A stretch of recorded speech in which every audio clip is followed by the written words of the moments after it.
Bago natin umpisahan ang kwentong katatakutan, ay nais ko munang batiin ang bawat isa na sana ay nasa mabubuti kayong kalagayan saan man panig kayo dito sa mundo naroroon. Nais ko na ipabatid na ang kwentong matutunghayan ay hanggang mula sa totoong buhay at karanasan. Now with no further ado, let's start and be scared.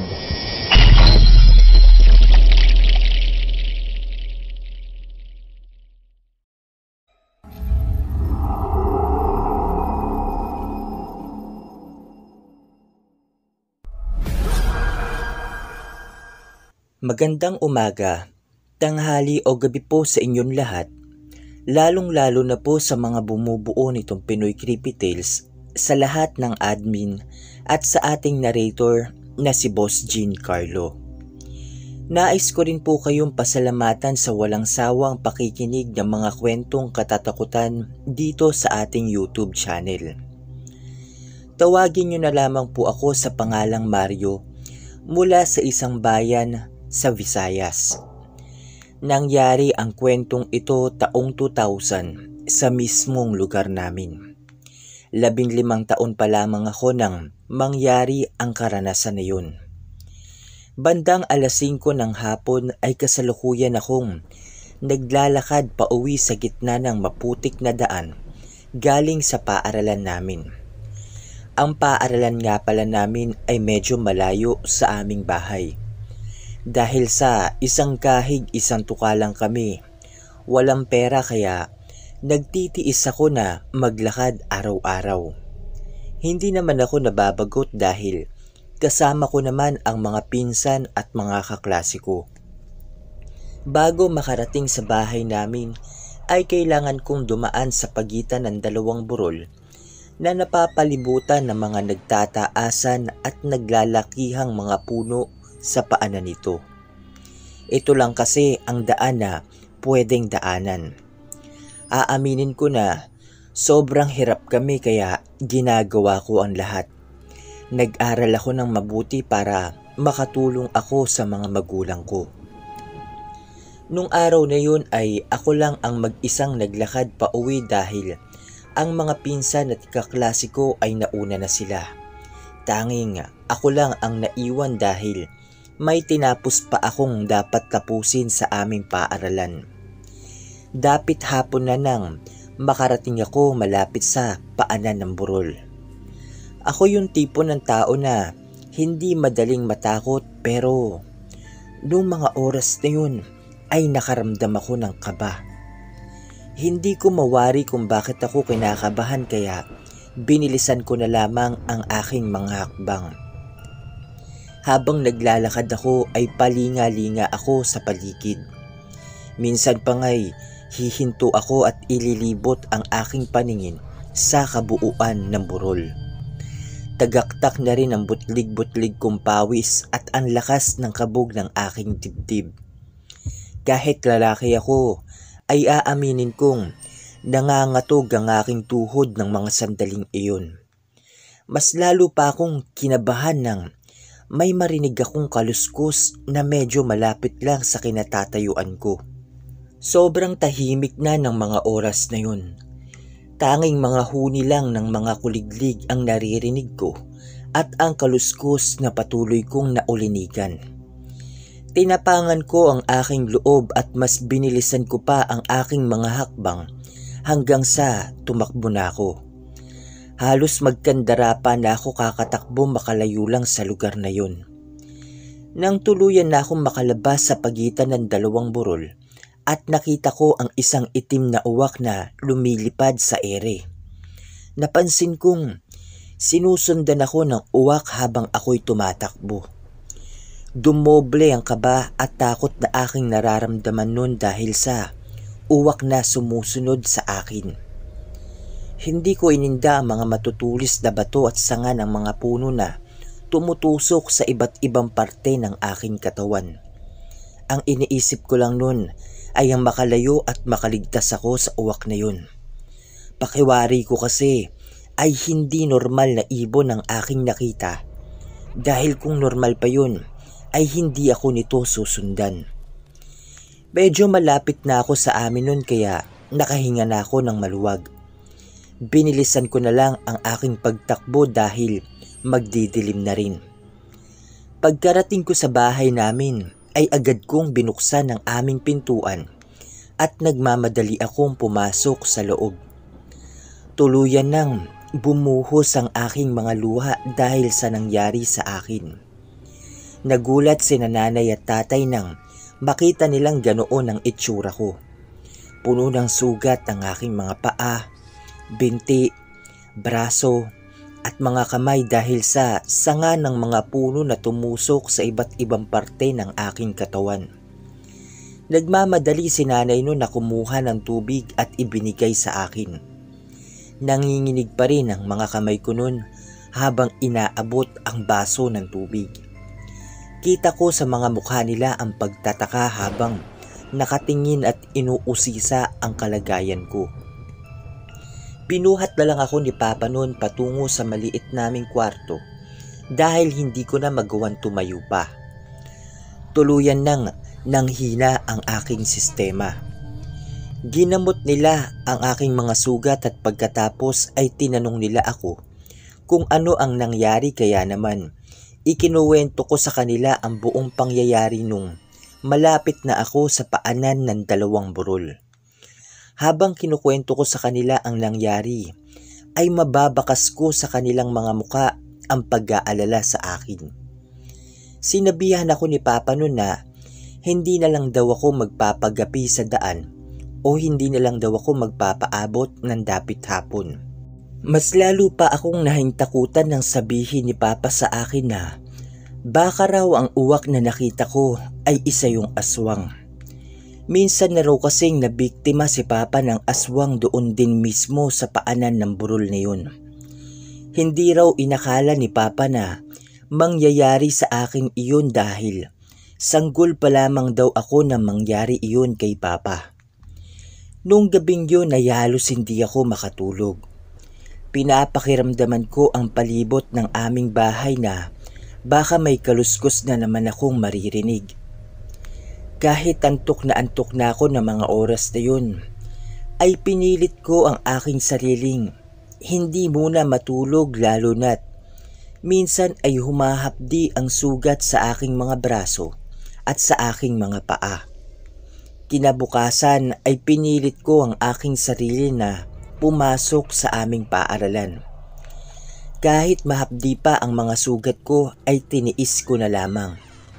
Hindi kasi ako maaaring umabsent nung araw na yun dahil final exam na namin. Kung hindi ako makakapag-exam ay hindi ako makakagraduate. Kaya kahit masakit pa ang katawan ko ay pumasok na lamang ako. Pagkarating ko sa paaralan ay nagtataka ang mga kaklase at ang mga guro ko dahil sa nangyari sa akin. Ayaw ko naman na sabihin sa kanila ang totoo dahil baka hindi sila maniwala at pagtawanan lang nila ako. Kaya sinabi ko na lang sa kanila na nahulog ako sa puno. Mabilis lumipas ang oras at sa wakas natapos na rin ang aming final exam.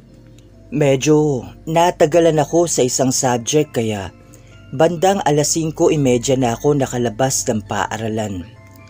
Kinakabahan na naman ako dahil naalala ko ang bili ni tatay na hindi dapat ako magpaabot ng dapit hapon sa aking pag-uwi.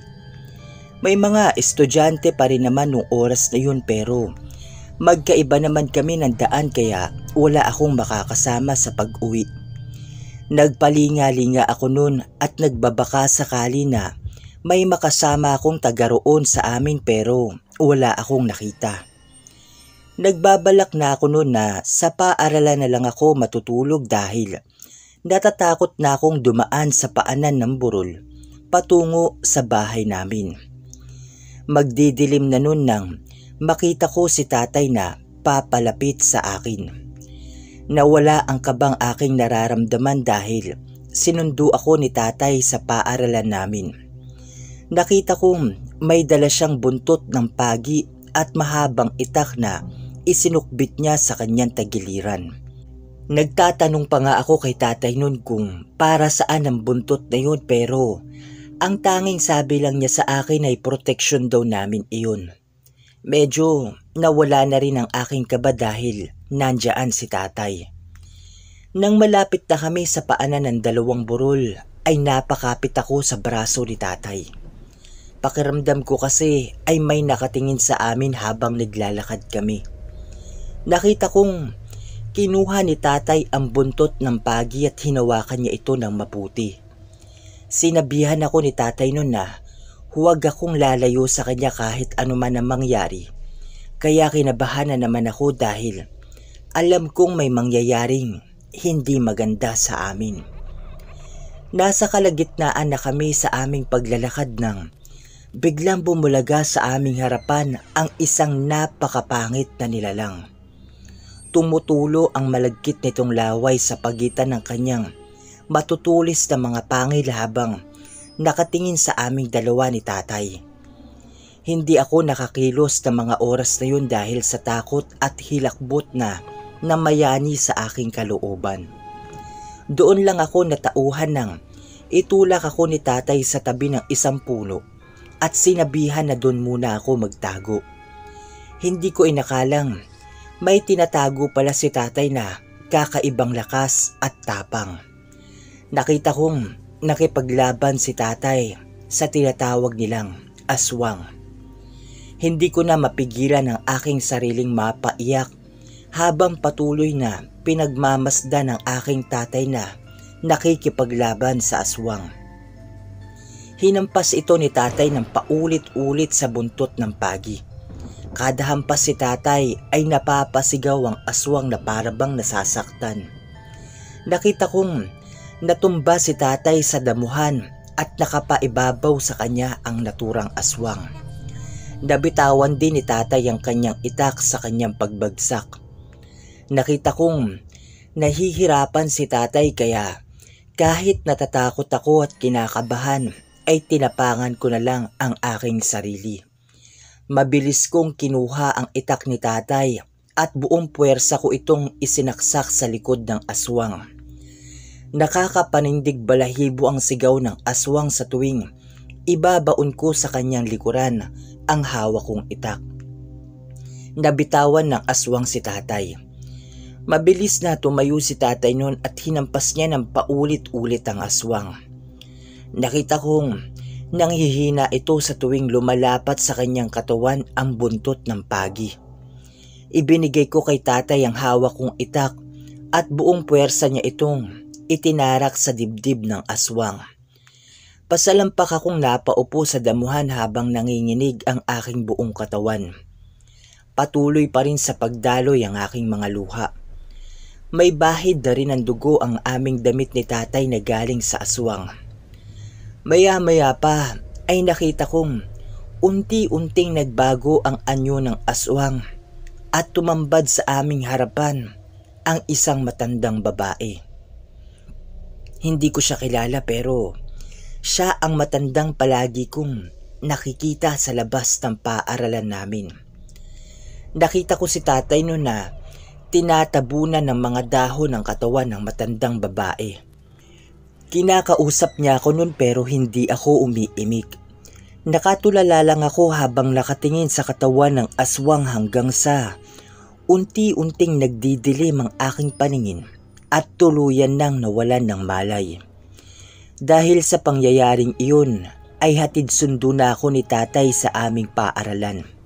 At iyong matandang babae na tinabunan ni tatay ng mga dahon ay sinunog nila iyon kasama ang mga opisyal sa aming bayan.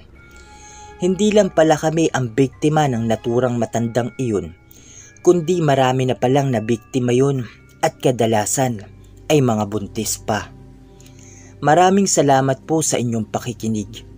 Ang aral po natin dito ay kahit anuman ang mangyari sa ating buhay, ay dapat po tayong lumaban at huwag din po tayong basta-basta magtitiwala sa mga taong nakakasalamuha natin dahil hindi natin alam ang kanilang pagkakakilanlan. Iyon lamang po at uulitin ko, maraming salamat. Muli, ako po si Mario mula sa isang bayan sa Visayas. God bless po at mag-iingat po tayo palagi.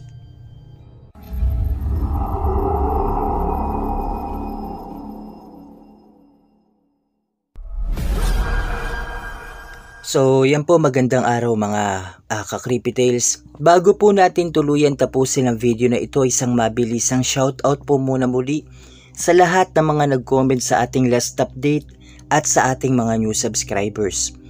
Tulad po ng dati, babanggitin na lang namin ang inyong mga pangalan sapagkat nagre-reply naman po kami sa inyong mga bawat komento. At para na rin po maiwasan ko yung pagkamalat o pagkapaos. So napapansin nyo naman po na parang iba yung dating ng boses ko ngayon. So ayan po, umpisahan na po natin. Shout out po to these following people. Hello po kay Miss Maria Fumoto ng Osaka, Japan. Nakasamang nakikinig ang kanyang auntie and cousin. Maraming salamat po sa inyo. Kay Miss Anlin 30, kay Miss Alexandra Soledad, kay Miss Filipina Palsario, kay Miss Jude's Evening Star, kay Miss Teresita Sayron, maraming salamat po sa patuloy na pagsuporta, pagtangkilik ninyo dito sa ating Pinoy Creepy Tales channel. Binabati ko rin po syempre si Miss Bergani Madla na kung pwede nyo po akong i-message sa aking Facebook account o kaya sa Messenger. Yan po yung Jean Carlo Talosig Park.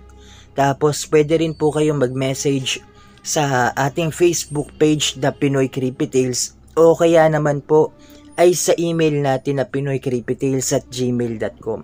Ayun po, aasahan ko po na makakapagbigay po kayo o makakapag-message po kayo sa akin as soon as possible. Maraming salamat po kay Boss Bergani Madla. Ayan, binabati ko rin po syempre si Miss Jennifer Davis na nakikinig mula sa New York. Maraming salamat po at mag-iingat po kayo palagi diyan sa New York. God bless you always po. Hello din po syempre kay Miss Iris Tachibana, kay Miss Bruja Bonita, maraming salamat po sa inyo. Hello din po kay Boss Rodelio Santos at pinapa-shoutout niya din ang kanya anak na si Boss Justin Santos na nakikinig dito sa PCT channel. Thank you po sa patuloy na support at pakikinig. God bless po. Sana po wag kayong magsasawang pakinggan yung mga kwentong ibinabahagi natin dito sa PCT channel.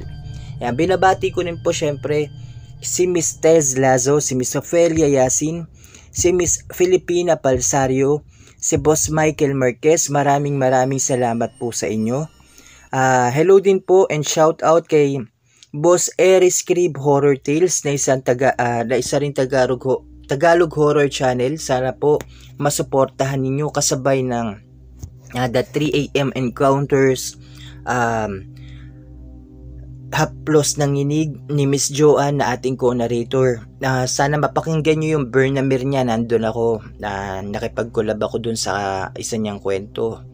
At sa mga susunod pa na episode, mapapakinggan nyo ang aking boses doon sa haplos ng inig.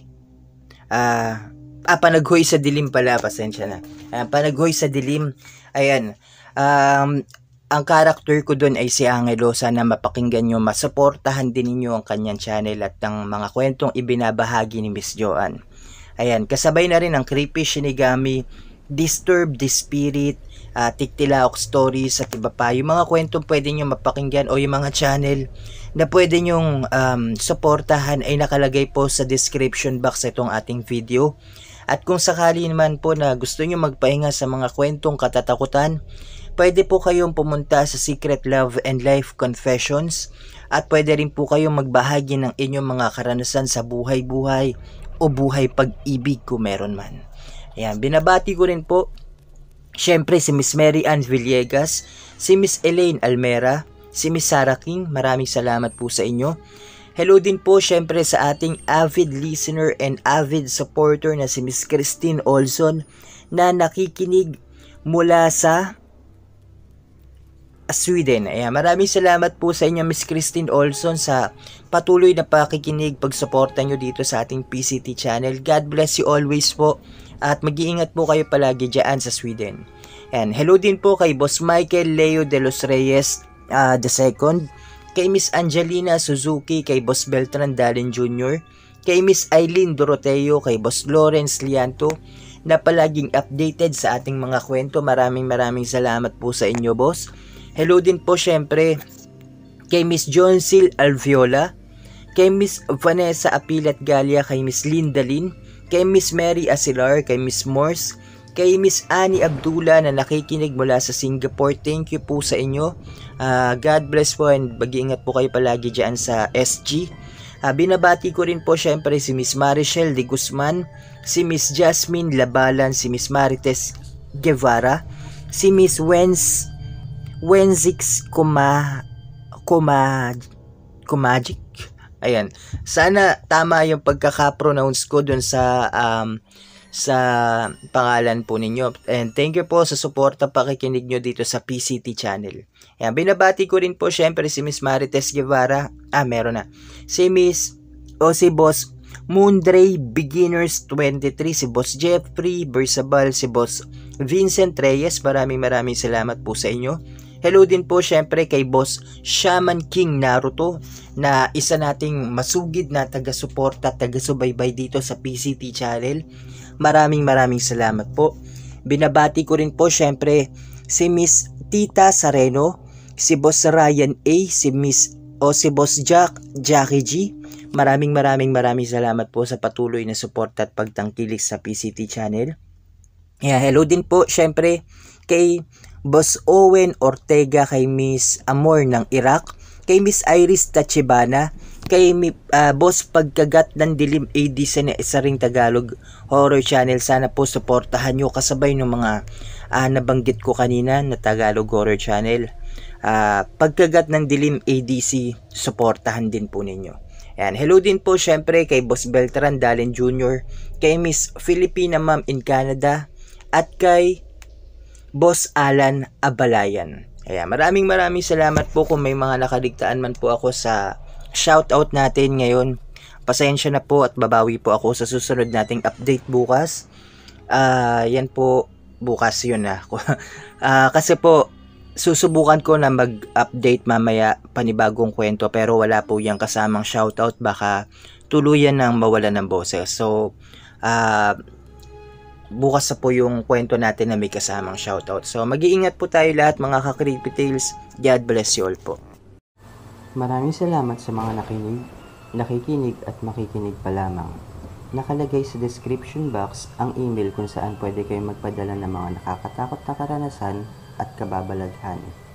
Huwag po natin kalimutan mag-subscribe, i-share at i-like ang video. Comment down below para sa mga shoutouts sa next video.